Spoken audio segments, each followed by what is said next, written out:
हैं या जॉब करते हैं तो कितना मुश्किल होता है पैसा हाथ में आना, लेकिन हॉस्पिटल में वही मुश्किल से कमाया हुआ पैसा हाथ से बालू की तरह निकल जाता है। फिर भी हम सभी अस्पताल में जितना पैसा मांगा जाता है खर्च करते हैं। अगर किसी के पास पैसा नहीं होता तो वो उधार लेता है, लेकिन इलाज तो करवाता ही है। अस्पताल में पहले दिन ही सबसे ज़्यादा टेस्ट होते हैं, कुछ सर्जिकल आइटम्स भी खरीदे जाते हैं, इसी दिन सबसे ज़्यादा दवाइयाँ लिखी जाती हैं। हॉस्पिटल में कुछ पैसा एडवांस के तौर पर भी जमा किया जाता है। हमने भी वही सब किया, हमें भी दवाइयाँ लाने के लिए कहा गया। आजकल हर हॉस्पिटल का अपना मेडिकल स्टोर होता है, सो यहाँ भी था। हमने दवा ली और हमारा जो पहला बिल बना वह था 8,369 रुपये का। हमने अपनी जेब से इतने रुपए निकाले और देना चाहा तो पता चला कि हमें तो सिर्फ 4,620 रुपये ही देना है। क्या आपके साथ ऐसा कभी हुआ है कि आपने 8,300 रुपये की दवाइयाँ खरीदी हों और किसी अस्पताल ने आपको 4,600 रुपये ही लिए हों? शायद नहीं। हमारे साथ भी पहले ऐसा कभी नहीं हुआ था।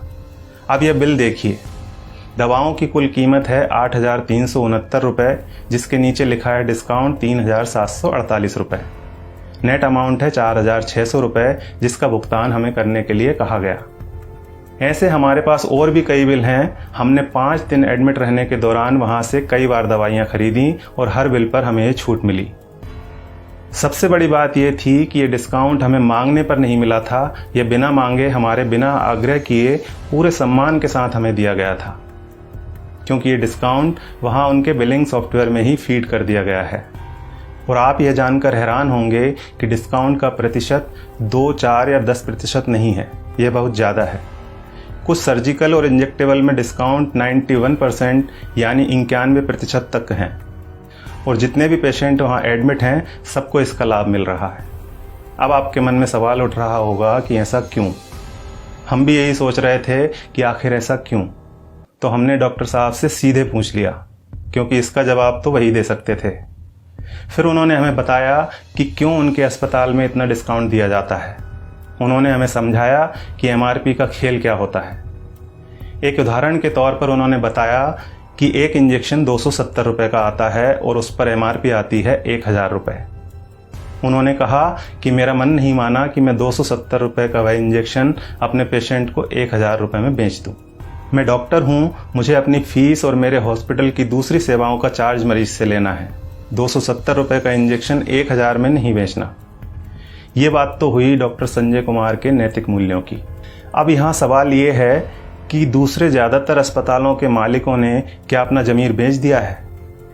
बेबी गैस्ट्रो केयर अस्पताल के डॉक्टर संजय कुमार की तरह ये क्यों नहीं कहते कि हमें भी अपनी सर्विसेज का पैसा ही मरीज से लेना है?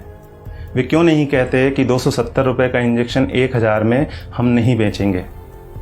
दूसरा सवाल ये है कि आखिर दवा कंपनियों द्वारा इतनी MRP लिखी ही क्यों जा रही है?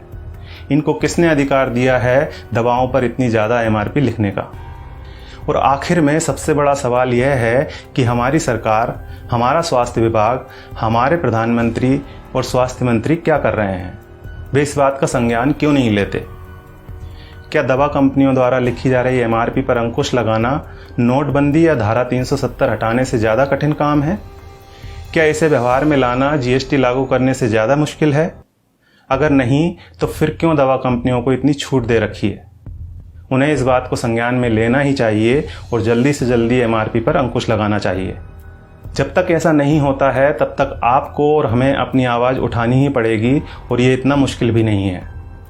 हम सबको बस इतना करना है कि अगर 270 रुपये का इंजेक्शन हमें 1,000 रुपये में दिया जा रहा है तो हमें कहना है भैया 300 लगा लो, चलो भैया 400 ले लेना। इसके साथ ही एक काम और करना है, और वो ये है कि इस वीडियो को ज़्यादा से ज़्यादा शेयर करना है।